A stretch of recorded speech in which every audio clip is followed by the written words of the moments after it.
Tension করেন না, এদিকে আয়, ভাবি আপনি এদিকে দাঁড়ান। আপনি টেনশন করেন না বাবা। সবাই সামনে বলো। আমার দাঁড়ান, ভাবি এলো। এই দাঁড়ান। এই চাচা আপনি কই? চাচা এদিকে আসেন। আচ্ছা, আপনি এই যে দেন, এই যে এত লোককে সাক্ষী রেখে, এই যে এনে যত লোক আছে সবাই সাক্ষী রেখে বলবেন। জেরস্কো, এই জেরস্কো। এই আয়েন না। সবাই সাক্ষী রেখে বলবেন। বলেন। আমি সবাই সাক্ষী রেখা এই দাঁড়ান, এখানে এই প্রশ্ন করবো, আপনি উত্তর দেবেন।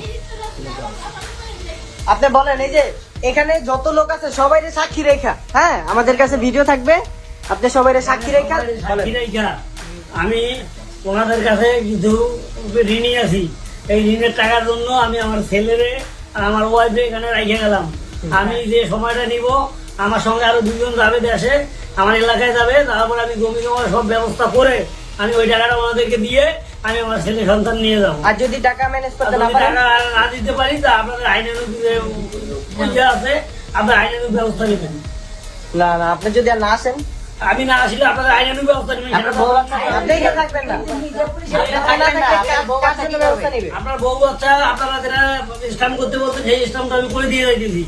আমার বউ বাচ্চা আপনারা নেবেন।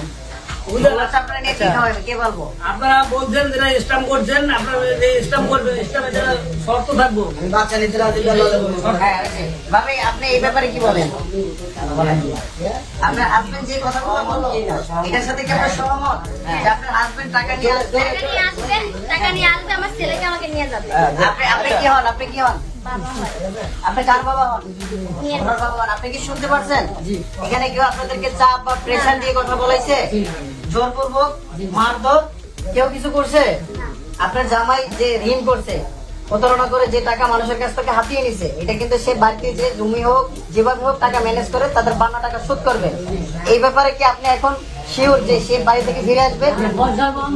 আপনি কি তার সাথে যাচ্ছেন? আচ্ছা, তো আপনার এই যে গ্রামবাসীর কাছে, মানে যে আমাদের গ্রামের যে মোড়ল বা মুরব্বী আমরা যারা মানছি, ফলাপান আছে, হ্যাঁ, তারপর হচ্ছে আপনার বৈষম্যবিরোধী ছাত্র আন্দোলনের একজন কর্মী, আমাদের সক্রিয় কর্মী এখানে আছে, হ্যাঁ, এবং সাংবাদিক সহকারে এই সবার সামনে আপনারা আপনাদের কেউ জোরপূর্বক স্বীকারোক্তি নিচ্ছে না, তাই তো? আপনার জামাই ঋণ করছে, হ্যাঁ, ওই টাকাগুলো আনার জন্য আপনার জামাই দেশে যাচ্ছে, তারপর হচ্ছে এনে আপনাদের এটা মীমাংসা করে তারপর আপনি এখান থেকে যাবেন, এটাই তো শেষ কথা। এটা আপনাদের কতদিন সময় লাগতে পারে? আমার এই যে কাকার সাথে কথা বলতে আপনি বলেন, আপনি বলেন। কতদিন সময় লাগতে পারে? সময় দেন, আমরা লাস্ট পর্যন্ত 15 দিন কি রিপ্লাই সময় দেবে? না, যারা পানা যায় তারা কি 15 দিন সময় দেবে? 15 দিন সময় দেওয়া যাবে না। সময় দেওয়া যাইতে পারে। এক সপ্তাহ, বেশি না। না, এক সপ্তাহ। সর্বোচ্চ এক সপ্তাহ। ওই সময়টা কাকা, উনি 15 দিন সময় চাচ্ছে। টাকা 15 দিন অনেক সময় হয়ে যায়। তুমি তুমি গাড়ি জমা দিয়া তুমি বায়না করে আরে রিসিপ্টটা নিয়ে জমা, রিসিপ্টটা নিয়ে তাদের কাছে বেচবো, তাদেরকে দিলে এই যে আমার খারিজে দিয়েছে। বাস। দেখাই যে এখানে হচ্ছে বাংলাদেশ সকলে এখানে আছে এবং স্থানীয় লোকেরা এখানে রয়েছে। তো এই মুহূর্তে এই লোক হচ্ছে প্রতারণা করে তাদের থেকে লক্ষ লক্ষ টাকা হাতিয়ে নিয়েছে এবং আমরা এখন দেখতে পাচ্ছি যে কাশপুর বেন্ডিসমেল থেকে এই লোক বলছে যে 15 দিন সময় দেওয়ার জন্য। এই 15 দিনের মাথায় হচ্ছে এই লোকটাকে টাকা নিয়ে আসবে এবং ছেলে ও সন্তানকে ফেরত নিয়ে যাবে। আপনি কি জানাজারের টাকা পরিশোধ করবেন?